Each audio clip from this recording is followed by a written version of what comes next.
ఈరోజు రెసిపీ వచ్చేసి పచ్చిరొయ్యలు తెల్లపిండి వండుకుంటున్నామండి. స్టవ్ వెలిగించి పాన్ అయితే పెట్టాను. ఒక 2 గరిటెల ఆయిల్ కూడా పోసాను, చూడండి వేడెక్కింది అనుకున్నాము. ఉల్లిపాయలు, టమోటాలు, పచ్చిమిరపకాయలు ఈ ఆయిల్ అయితే బాగా మగ్గపెట్టుకోవాలండి. ముందు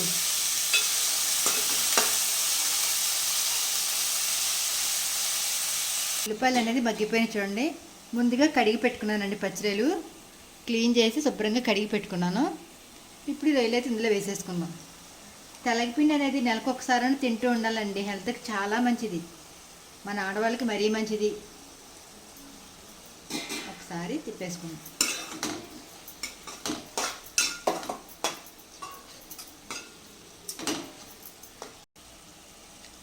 ఉల్లిపాయలు మగ్గిపోయినాయి, రొయ్యలు కూడా మగ్గిపోయినాయి చూడండి. 1 టీ స్పూన్ అల్లం పేస్ట్ వేసుకుంటున్నానండి. అలాగే 1 టీ స్పూన్ గరం మసాలా కూడా వేసేద్దాం ఇప్పుడే.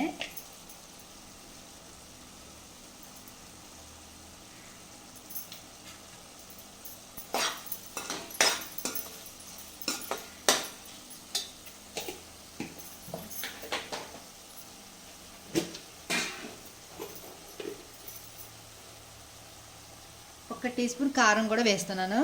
మీకు కావాలంటే కొద్దిగా వేసుకోవచ్చు. మేమైతే 1 టీ స్పూనే వేసుకుంటున్నాం, కారం తక్కువ తింటాం కాబట్టి. అది మీ ఆప్షనల్ అండి. ఉప్పు అయితే ముందే వేసేసాను. ఇవన్నీ బాగా మగ్గాలండి. ఇలా ఉప్పు కారం అన్నీ పట్టుకుంటే బాగుంటుంది. ఫ్రెండ్స్, మసాలా అంతా పట్టుకొని దగ్గరికి అయిపోయింది చూడండి. 1 గ్లాస్ వాటర్ అయితే పోసుకుందాం ఫ్రెండ్స్. ఈ వాటర్ ఇలా పోసుకున్నాక అప్పుడు తెల్లపిండి కూడా వేసేసుకుందాం. 2 కలిపి ఉడికిపోతాయి ఫ్రెండ్స్.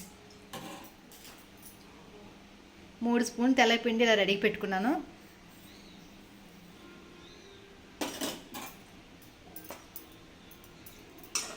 ఇదంతా దగ్గరికి అయిపోయిందంటే కూర ఆల్మోస్ట్ ఉడికిపోయినట్టు. ఇంకా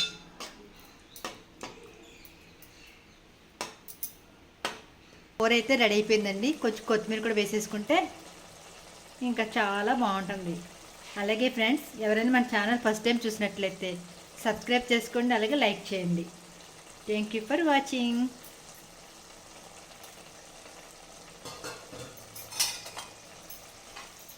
చూసారా, ఇది పచ్చిరొయ్యలు తెల్లపిండి.